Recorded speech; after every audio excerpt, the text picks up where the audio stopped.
In Columbia, there's also 4 candidates that are running for 2 open seats on the Columbia Public School Board. Suzette Waters is leading, along with incumbent Blake Willoughby, followed by Andrea Lisenby and Adam Burks there. 2 of them, the top 2, get the seats. And ABC 17's Chanel Porter continues our live team coverage from Blake Willoughby's watch party in Columbia tonight. And it's pretty loud in there, Chanel. Deb and Lucas, we've had a lot of people come through so far. We've had a CPS teacher, Kathy Steinhoff, here earlier. I just saw Mayor Treese walked in, so a lot of people came here to support candidate Willoughby tonight. Now, right now, we have about 60% of votes that have came in.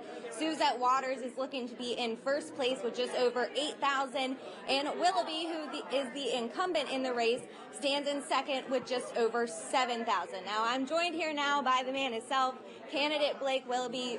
Blake, thanks for letting us come tonight. Oh, completely. Things are looking good so far, right? Oh, yes, it's looking great. Yeah. Really exciting. And now you're the incumbent in the race. You have a little bit of experience. Do you think that's being used as your advantage in this? Yes and no. I think a part of it is really looking at the fact that we have things that we need to address coming in for the next 3 years, and that experience is huge. I think at the same time, the last 3 years have been really difficult. I've had to make really hard decisions that didn't make everybody happy at times, and I think that could be a part of, too, of like some of that lower votage compared to Suzette.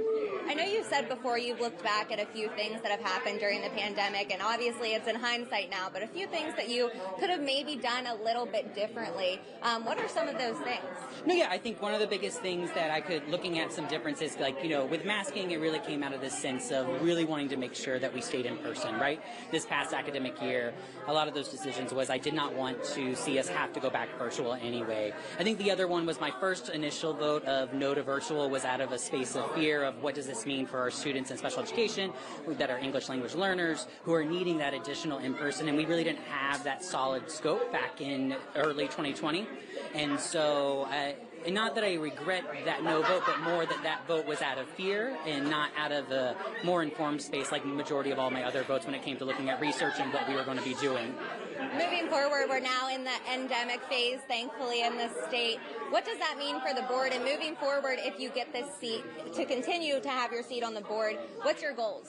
Yeah, I think when it comes to just kind of thinking about it being endemic, I think if being on the board, if I get to be on the board again, it really coming at that fact of maybe we can stop reacting to COVID and proactively responding to COVID in any way that needs to be there, but hopefully we don't have to really, and we can start focusing more on our academics, focusing on our curriculum, focusing on making sure that our staff we're bringing in good staff, we're retaining that staff, we're making them feel welcomed and that they're cared for here, and as well with our kids, making them feel welcomed and safe and that they're included, and giving them the supports that we need. We see that we have mental health concerns, we see that we have academic concerns, but it really coming out of addressing those things. I think the biggest thing really coming at really responding initially, if re-elected, is pushing our next school board leadership, whoever that ends up being, to really work with our superintendent to provide to our community a full scope plan on how we are going to be engaging with our community to create information and input on our new continuous school improvement plan, which will be guiding us as goals for the next 5 years. So really pushing the leadership and our superintendent to give us a more detailed plan of what that looks like.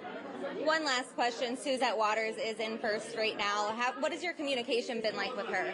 No, yeah, I texted her a little bit ago, and she was like, hey, it's looking great. And I was like, yeah, it's looking great. And I let her know, hey, we're down at the Berg. If you would like to join us, feel free. I don't know if she will or won't, but she's welcome to. All right, Blake. Well, thank you so much for joining us. We'll let you get back to it. Thank you so and good much. luck. No, yeah, thank you. All right, we'll have more as these results continue to come in. For now, reporting live in Columbia, Chanel Porter, ABC 17 News.